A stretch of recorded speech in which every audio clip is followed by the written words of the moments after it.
आज जेडीपी की न्यूज़ है और हम अपने वीआईपी ग्रुप के अंदर सिग्नल देने लगे हैं। पहले मैं आपको न्यूज़ दिखाता हूँ। इधर आ रहा होगा, यहाँ पे 6 बजे है, न्यूज़ का टाइम है। ठीक है, यूरो यूएसडी के अंदर, और यहाँ पे हमारा जो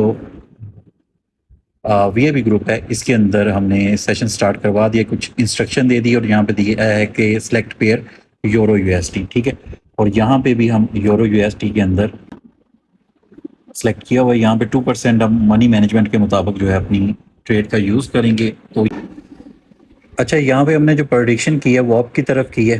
ठीक है, और यहाँ पे आपकी तरफ हमने ट्रेड लगा दी है। तो लेट्स सी, कुछ सेकंड बाकी हैं। तो बहुत कंफ्यूज जो है जा रही है, लेकिन यहाँ पे एंड ट्रेड में जो है ये देखें, ठीक है, अब यहाँ पे ये हमारा प्रॉफिट होगा।